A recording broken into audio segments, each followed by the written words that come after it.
Hello friends, मैं हूँ सुनीता। मेरे चैनल हिंदी लोकगीत में आप सबका स्वागत है। मैं आज कजरी गीत सुनाने जा रही हूँ। अगर ये वीडियो पसंद आए तो प्लीज़ लाइक कमेंट सब्सक्राइब करें और सब्सक्राइब के बगल में बेल आइकन है, उसे प्रेस करना ना भूलें, जिससे कि मेरे नए वीडियो की नोटिफिकेशन आपको मिलती रहे। धनी हो लागल सावन महीनवा, चला चली काशी नगरिया ना।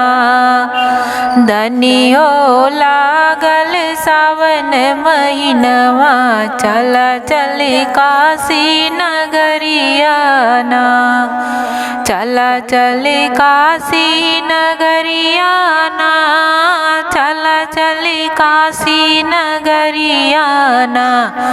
धनी हो लागल सावन महीनवा, चला चली काशी नगरिया ना।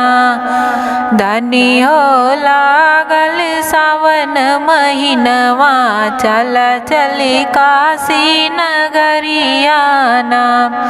गंगा जल भरी शिव के द्वारे, गंगा जल भरी शिव के द्वारे, मांगे मनौती हाथ पसारे, मांगे मनौती हाथ पसारे। बम बम बम कर पूरी दुनिया, चला चली काशी नगरिया ना। बम बम बम कर पूरी दुनिया, चला चली काशी नगरिया ना। धनी हो लागल सावन महीनवा, चला चली काशी नगरिया ना।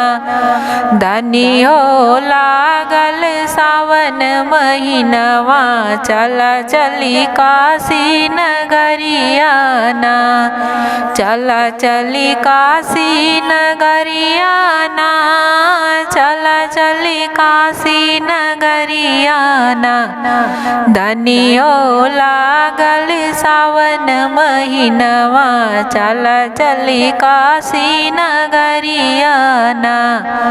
धनी हो लागल सावन महीनवा, चला चली काशी नगरिया ना। काशी विश्वनाथ हरे गंगे, काशी विश्वनाथ हरे गंगे, काशी विश्वनाथ हरे गंगे। घूमे सब देखो भगवान रंग के, घूमे सब देखो भगवान रंग के। प्रभु जी पवन चले सवनवा, चला चली काशी नगरिया ना।